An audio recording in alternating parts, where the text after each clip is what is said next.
नवरात्र में भक्तों को मंदिर जाने के लिए गुजरना पड़ रहा है गंदगी से। जनता ने कहा रोज नहीं 2 या 3 दिन के बाद की जाती है सफाई। कृष्णानगर, गीता कॉलोनी, विश्वास नगर, झिलमिल का है बुरा हाल।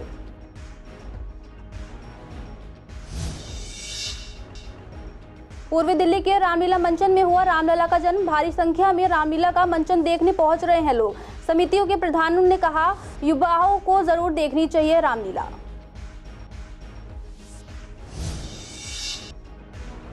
कृष्णानगर पुलिस ने 2 चोरों को गिरफ्तार कर चोरी का मामला सुलझाया। डुप्लीकेट चाबी बनाने के बहाने से की थी घर में गहनों की चोरी। पुलिस ने चोरी किए गए गहने इंदौर से किए बरामद।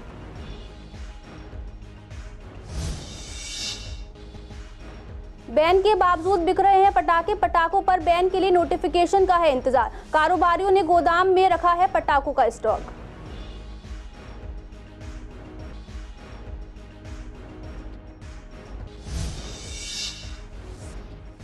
पुलिस ने सुलझाया जाफराबाद में हत्या के प्रयास का मामला। जाफराबाद पुलिस की टीम ने 2 आरोपित को किया गिरफ्तार। उधारी के पैसे चुकाने से बचने के लिए पीड़ित पर किया हमला। पुलिस एक फरार आरोपी की तलाश में जुटी।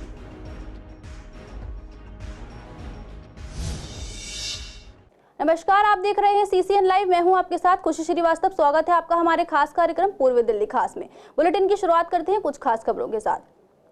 वीरवार से शारदीय नवरात्र की शुरुआत हो गई है। ऐसे में पूर्वी दिल्ली में भी कई जगह पूजा पंडाल सजे हुए हैं। लेकिन इसी बीच पूर्वी दिल्ली के भक्तों को रामलीला मंचन देखने और मंदिरों तक पहुंचने के लिए गंदगी और कूड़े के ढेर का सामना करना पड़ रहा है। दरअसल पूर्वी दिल्ली में रामलीला के आयोजन स्थलों के बाहर और नवरात्र के लिए बनाई गई दुकानों के आसपास गंदगी के ढेर नजर आ रहे हैं। दरअसल नवरात्र को देखते हुए CCN संवाददाताओं ने रामलीला स्थलों और इन दिनों लगने वाली दुकानों के आसपास के इलाकों का जायजा लिया। संवाददाता विवेक पठाने ने विश्वास नगर, झिलमिल, गीता कॉलोनी और कृष्णानगर का जायजा लिया, जहां स्थिति कुछ और ही देखने को मिली। एक तरफ तो नवरात्र के चलते भव्य रूप से रामलीलाओं का मंचन चल रहा है और दूसरी तरफ बैंकेट के सामने अवैध रूप से ट्रक खड़े हैं और वहां पर कूड़े के अंबार लगा। वहीं संवाददाता सोनिया शर्मा ने विश्वास नगर के दक्ष रोड और न्यू संजय अमर कॉलोनी का जायजा लिया तो पाया सब्जी मंडी लगने के कारण और अवैध रूप से कूड़े का ढेर बनने के कारण जनता वहां पर बदबू और गंदगी से परेशान है। देखिए हमारी ये खास रिपोर्ट।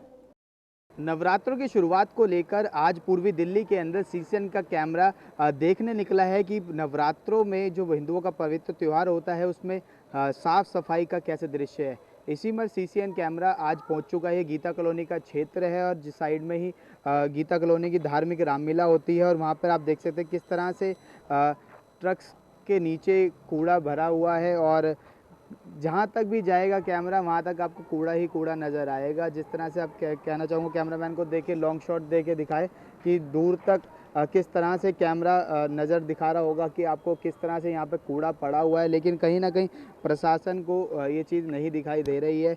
इसी में पिछले अभी कुछ आपने TV से देखा होगा कि कृष्णानगर के सिनेमा ब्लॉक के पास भी इतना कूड़ा पड़ा हुआ है, लेकिन वहाँ पर भी प्रशासन अपनी आंखें मींच के बैठा है। और जिस तरह से ये गीता कॉलोनी का क्षेत्र लगता है और यहाँ पे धार्मिक रामलीला भी की जा रही है, लेकिन फिर भी कहीं ना कहीं इस पर गौर ना देते हुए जो लगातार ये दिक्कतों का सामना करना पड़ता है यहाँ आई जनता को, यहाँ पर आ रहे और लोगों को कि जो बदबू का सामना करना पड़ता है कि कई महीनों से पड़ा है। जैसे जिस तरह से ये देख सकते हैं कि सब्जियां लोगों ने फेंकी हुई हैं और ये बिल्कुल सड़ चुकी हैं, जिसको कह सकते हैं कि कहीं ना कहीं ये 1-1.5 महीने से इस तरह का कूड़ा यहाँ पर पड़ा रहता है। देखना ये है कि प्रशासन इस पर कब कार्रवाई करेगा, कब इसका जो लोगों को फल मिल पाएगा। ऐसे ही CCN का कैमरा विश्वास नगर एवं झिलमिल के क्षेत्रों में भी आपने देखा होगा कि गुमराह की किस तरह की कंडीशन यहाँ पर देखने को मिल रही है। वीडियो जर्नलिस्ट अतुल भारद्वाज के साथ विवेक पठानिया, CCN। नवरात्र के पहले दिन से ही पूर्वी दिल्ली की रामलीलाओं ने मंचन पर 4 चांद लगा दिए हैं। पूर्वी दिल्ली के शादरा में हो रही अलग अलग रामलीलाओं में अपना अलग अलग माहौल देखने को मिला। आज रामलीलाओं में रामलला के जन्म के साथ ताड़का वध का दृश्य का कार्यक्रम है। इसी को लेकर रामलीला प्रधान का कहना था कि यहाँ रामलीला में राम भक्तों की भीड़ जमा हो रही है। बच्चों में भी रामलीला के लिए उत्साह देखने को मिल रहा है। वहीं रामलीला प्रधानों का कहना था कि रामलीला के जरिए हम अपनी संस्कृति लोगों के बीच लेकर आते हैं और उन्हें अपनी संस्कृति से जोड़ते हैं। आजकल की जनरेशन को रामलीला जरूर देखना चाहिए और उससे कुछ ना कुछ सीखना चाहिए। कल रामलीला का पहला दिन था जहाँ रामलीला की गणेश पूजन के साथ शुरुआत की गई। खास ये एक तो जो हमारी मंडली है वसुंधरा कला मंच, ये मंडी हाउस की मंडली है और ये प्रोफेशनल तरीके से बिल्कुल बढ़िया तरीके से रामलीला दिखाते हैं और रामलीला का बड़ा अच्छा सुंदर मंचन करते हैं। दूसरा क्या कि हमारा ग्राउंड जो है काफ़ी बड़ा है, बैठने की अच्छी सुविधा, आगे सोफ़ों का बड़ा है, पीछे अपना झूले अच्छे लगे हुए हैं, साफ़ सफाई है और बिल्कुल रोड के ऊपर ही बिल्कुल कॉर्नर पे हमारा प्लॉट स्थित है। तो मैं समझता हूँ कि इसलिए लोगों को ज़्यादा पसंद आना चाहिए। संदेश यही है, जो भी हमारी युवा पीढ़ी है, चाहे 10 दिन में एक दफ़ा आए, मैं चाहता हूँ कि वो देखने ज़रूर है। उनको कम से कम ये है कि जो हमारे पुराना कल्चर है, जो भी हमारी पुरानी प्रथा है, वो उनको ध्यान रहे, याद रहे। और यहाँ से एक दिन भी आता है, 1 घंटे भी आता है, 1 मिनट के लिए भी कोई आदमी आता है तो हमें थोड़ा अच्छा लगेगा, वो यहाँ से कुछ सीख के जाए। बालाजी रामलीला हमेशा से पूर्वी दिल्ली की सबसे बेस्ट रामलीला होती है। इसका मंचन सबसे सुंदर होता है और आज का हमारा सीता अपना रावण तपस्या है और वेदवती प्रसंग होगा और राम जन्म होगा आज, और बहुत ही अच्छे तरह से रामलीला का मंचन होता है। मैं सभी राम भक्तों से कहता हूँ, भक्तों से प्रार्थना करता हूँ कि वो बालाजी रामलीला में आएँ और रामलीला का आनंद लें। और जो समस्या थी यहाँ पे रामलीला की आने की चारों तरफ से, क्रॉस रिवर मॉल की तरफ से या लीला की तरफ से, तो सब तरफ से हमने वहाँ पे पुलिस की बैरिकेड हट गई है। अब उसको आने जाने में कोई तकलीफ नहीं होगी। देखिए, आज राम जन्म के साथ अहिल्या उद्धार और ताड़का वध का मंचन किया जाएगा, ताड़का जलाई जाएगी। हालांकि इस बार दिशा निर्देश ये हैं कि आतिशबाजी बैन है, तो एलईडी के माध्यम से और साउंड के माध्यम से ही एलईडी पे ताड़का वध दिखाया जाएगा। देखिए, श्री हनुमान धार्मिक रामलीला कमेटी के मंच पर नया जो आप पूछ रहे हैं, कैलाश खेर जी और माधवास रॉक बैंड के साथ बहुत ही धमाकेदार शुरुआत हुई है और दर्शकों में काफ़ी उत्साह है जी। देखिए, ख़ास बात ये है कि जो हमारे यहाँ लीला मंचन संस्कृति कला मंच के कलाकार कर रहे हैं, वो अपने आप में इतने आकर्षक हैं। उनकी लीला मंचन वो मोदी जी के सामने परफॉर्म कर चुके हैं। योगी जी के जब राम मंदिर का उद्घाटन हुआ था तो उन्होंने वहाँ परफॉर्म किया था। जैसा कि आपने देखा होगा कि कल पहले दिन हमने गणेश पूजन से शुरू किया था, उसके बाद श्रवण कुमार और शिवजी का जो एक प्रोग्राम हुआ हमारे शिवजी महाराज जी का, और प्रोग्राम देखते ही लोगों में इतना उल्लास हुआ कि लोग, मैं बता नहीं सकता कितने खुश हुए और सबने तारीफ़ करी है। देखो, आज जो है राम जन्म से लेके ताड़का वध तक चलेगी और ताड़का का मैं आपको बताऊं कि आपने आज तक देखी नहीं होगी, 65 फुट की ताड़का लग रही है हमारे यहाँ। देखो, हमारे में तो हमेशा ही उत्साह रहता है और हमारे यहाँ एक सबसे बड़ी खासियत है कि जो राम भक्त आते हैं वो ये कहते हैं कि रामलीला देखेंगे तो आपके ही यहाँ देखेंगे, बाकी मेले तो कहीं भी घूम सकते हैं, रामलीला देखने का आनंद आपके ही आता है। जो बात मैंने मंच से कही है वही कहना चाहूँगा। भगवान राम ने अवतरित होकर के जिन मर्यादाओं को आज से 17.5 लाख वर्ष पूर्व स्थापित किया, वो मर्यादाएं आज के समय में भी प्रासंगिक हैं। परिवार में किस भाई के साथ भाई का रिश्ता क्या, भाई के साथ भाभी का क्या रिश्ता, माता पिता के साथ बच्चों का क्या रिश्ता होना चाहिए, गुरुजनों के साथ क्या रिश्ता होना चाहिए, ये सब बातें भगवान राम ने स्वयं अवतरित होके लीला करके हमारे समाज को समझाया। देखिए, सुविधा की दृष्टि से जो परिवार आएंगे उनके परिवार में यहाँ बैठने की व्यवस्था तो है ही है, और बैठने की व्यवस्था के साथ साथ जो मंचन का कार्यक्रम है वो आदर्श कार्यक्रम रहेगा। जैसा कि हर वर्ष की भांति इस वर्ष भी जो है हम लोगों का विषय यही है कि भाई समाज में संस्कार कैसे जाए, और संस्कारित जो कार्यक्रम रहने वाला है और वो मंचन की जो युवा टीम है उसके द्वारा दिया जा रहा है।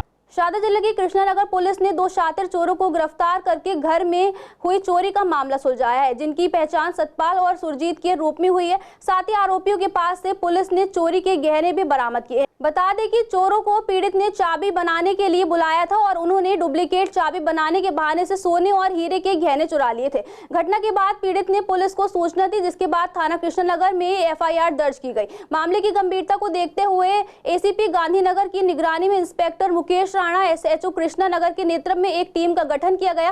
टीम ने मामले की जांच में आधुनिक निगरानी तकनीकी और स्थानीय खुफिया की मदद से आरोपियों को पता लगाया और गुप्त सूचना के आधार पर रोहिणी जय कार्यालय के बाहर से सतपाल को गिरफ्तार कर लिया।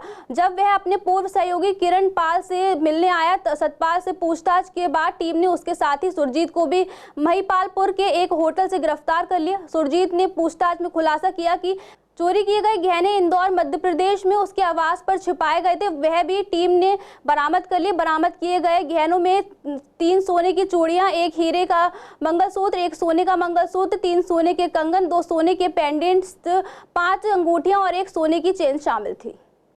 पटाखों पर बैन की घोषणा पर्यावरण मंत्री गोपाल राय ने 9 सितंबर को ही कर चुके हैं, लेकिन करीब 1 महीने बाद अभी इसका नोटिफिकेशन जारी नहीं हो पाया। इसका नतीजा ये निकला कि पटाखों की बिक्री खुलेआम हो रही है। दुकानदारों ने पटाखों का स्टॉक भी किया हुआ है। इसी को लेकर हमारे संवाददाता विवेक पठाने ने पूर्वी दिल्ली की जनता से और एनजीओ से बात की, तो जनता ने कहा कि पटाखे बैन होना जरूरी है, क्योंकि दिल्ली का पॉल्यूशन स्तर नवरात्र के बाद बहुत ही ज्यादा हो जाता है। पर्यावरण मंत्री गोपाल राय ने जनवरी तक इस पर प्रतिबंध लगाया है, लेकिन फिर भी दुकानों पर खुलेआम पटाखे बिक रहे हैं। लोगों ने अपने आने वाले व्यापार को देखते हुए अभी से ही पटाखे खरीदकर घरों में रख लिए हैं। अगर बैन का नोटिफिकेशन जारी हो जाता है तो भी ब्लैक में पिछले साल के मुकाबले ज्यादा पटाखे बिकेंगे। साथ ही एनजीओ ने कहा कि त्योहारों में बिना पटाखों के मन नहीं लगता, लेकिन ये पटाखे बैन होना इसलिए जरूरी है क्योंकि छोटे छोटे बच्चे इससे चोटिल हो जाते हैं। पिछले साल 2023 में भी पटाखों पर बैन घोषित कर दिया गया था, लेकिन नोटिफिकेशन कई दिन बाद आया था। तब भी लोगों ने स्टॉक जमा कर लिया था और बहुत आतिशबाजी हुई थी।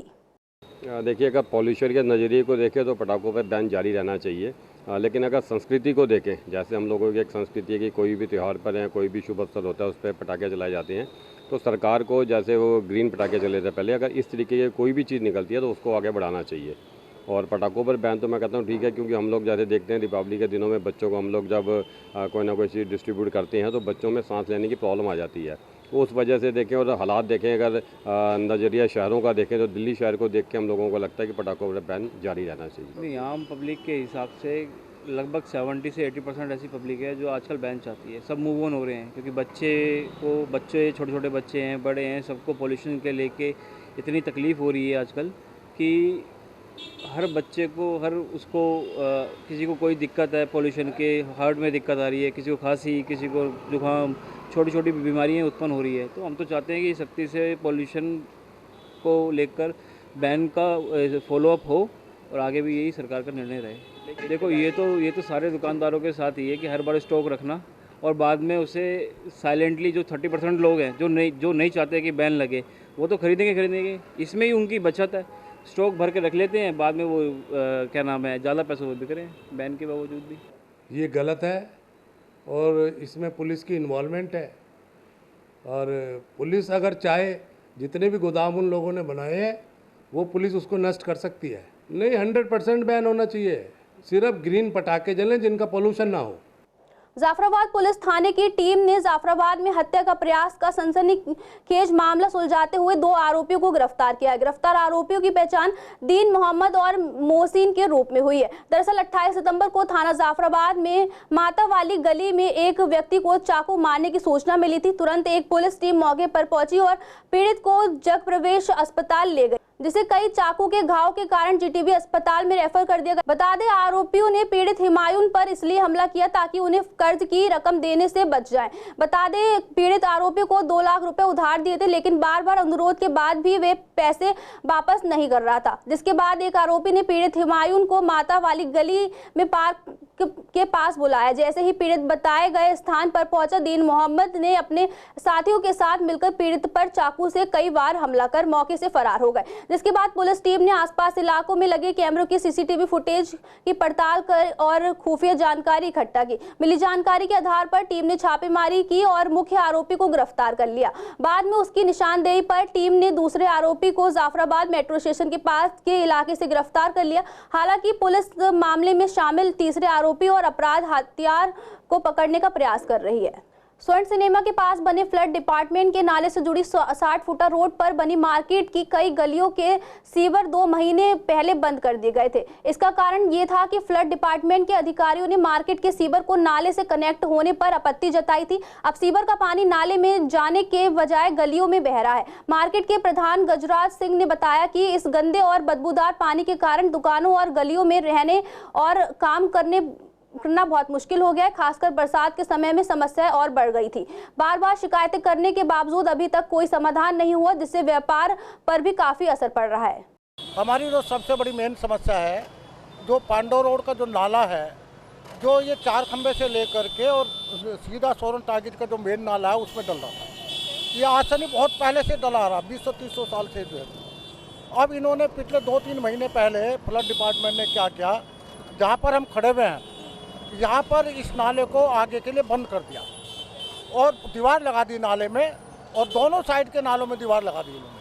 और वो जो नाले का जो पानी है वो उन्होंने सीवर में डाल दिया, छोटा पाइप लगा करके, और वो सीवर ओवरफ्लो हो जाता है, पानी वो नाले का नहीं बह पाता। तो मेन रोड पे जो पानी नाले का वो बाहर आ रहा है जगह जगह, दुकानदारों को बड़ी दिक्कत हो रही है। पानी बाहर आने से वहाँ मच्छर पैदा हो रहे हैं, ग्राहक उनके आ नहीं पाते हैं जो है, क्योंकि निकलेगा आदमी कैसे वहाँ पे, तो जगह ही नहीं है रास्ता अंदर जाने का। दुकान के अंदर लोगों ने अपनी दुकान के सामने ईंटें लगा करके रास्ता बनाया हुआ है। ये हमारी सबसे बड़ी समस्या है। नहीं, ये पानी रुका रहता है, ये बैक मारता रहता है। बरसातों में तो पानी आता ही है, बरसातों में तो पानी 2-2 फुट ऊपर आ जाता है, तो बाकी इस टाइम पानी बैक मारता है और सड़ जाता है पानी, बिल्कुल मच्छर बड़े होते हैं, बीमारियाँ बड़ी फैलती हैं, बदबू भी बहुत आती है जी। हाँ, काम फर्क पड़ता है जी, गंदगी में घाक कौन आएगा बताइए आप, जहाँ गंदगी होगी घाक आएगा ही नहीं है। हाँ, शिकायत हमारे प्रधान जी कितनी। सबसे ज़्यादा समस्या सीवर की ही है। सीवर जब भी बरसात होती से ज़्यादा बढ़ जाता, अब तो बहुत है, अब बंद कर दिया, यहाँ से पीछे पानी जमा हो गया। ऐसा कुछ भी नहीं है, वो 1-8 दिन आ जाते हैं, फिर महीने 6-6 महीने गायब हो जाते हैं, कुछ भी नहीं है ऐसा। सब कहने की बात है, कुछ भी नहीं करते। इतना है कि दुकानों के सामने पानी भर रहा है, हमारी दुकानों के सामने पानी भर रहा है, गंद इतनी बदबू आ रही है, मच्छर पैदा हो रहे हैं। हमने कई बार ये हमारे मार्केट के प्रधान जी, इनसे हमने कही कि आगे कंप्लेंट करो, इनकी सुनवाई वो कोई ना सफाई करने आता है, ना कोई साल 6 महीने में कोई नज़र आता है, बस ऊपर निकाल जाते हैं, पानी चलता नहीं है बिल्कुल भी। काउंसलर के लिए काउंसलर को भी फ़ोन कर लिए, वो फ़ोन नहीं उठाते, यहाँ कोई भी कुछ भी नहीं, सुविधा नहीं है हमारी एमसीडी की तरफ से, बिल्कुल जीरो है। समय पे कुछ नहीं होती, पहले होती थी, अब तो कोई एक बंदा आता है हफ्ते 2 हफ्ते में, वो ऊपर का निकाल के चला जाता है, बाकी कोई सफाई नहीं हो रही यहाँ पे। और सारा की सारा सीवर ऐसे कि ऐसे ही जाम पड़ा है, हमारी दुकानों के सामने पानी भरा पड़ा है, हमारा बहुत बुरा हाल है। एमसीडी सादरा साउथ जोन के अंतर्गत आने वाले यूनिटी 1 मॉल के पास अवैध रेहड़ी पटरी पर कार्रवाई कर रहा है। इसी को लेकर आज शुक्रवार को भी करीबन 12 बजे ये कार्रवाई दोबारा हुई, लेकिन उस कार्रवाई का नतीजा सफल रहा। एमसीडी की कार्रवाई के आधा घंटे बाद ही करीबन 12:30 बजे मॉल के दाएं बाएं हर जगह कहीं बिरयानी की रेहड़ी तो कहीं छोले भटूरे की रेहड़ियां लग गई। कुछ लोगों ने अपने कार के अंदर ही ढाबा बनाया हुआ। इसी को लेकर हमारे संवाददाता ने राहगीरों से बात की तो उन्होंने बताया कि हर दूसरे तीसरे दिन एमसीडी कार्रवाई करती है, लेकिन हालात नहीं सुधरते। आप देख सकते हैं कि किस तरह से सड़क पर अतिक्रमण हो रहा है। जनता ने साफ तौर पर बताया कि ये कार्रवाई केवल दिखावा है, अगर प्रशासन को कार्रवाई करनी है तो यहाँ एक भी रेहड़ी नहीं दिखेगी। विश्वासनगर की गली नंबर 16 और 17 में स्थानीय निवासियों को कई समस्याओं का सामना करना पड़ रहा है। यहाँ लगभग 3 महीने पहले सीवर और गैस पाइपलाइन डालने का काम किया गया था, लेकिन उसके बाद सड़क की मरम्मत नहीं की गई, जिससे आए दिन लोग गिरकर चोटिल हो रहे हैं। इसके अलावा पास के डीसीबी कार्यालय के पास स्क्रैप की हुई गाड़ियां और कई सामान पड़े रहते हैं, जिससे मच्छरों की संख्या बढ़ रही है।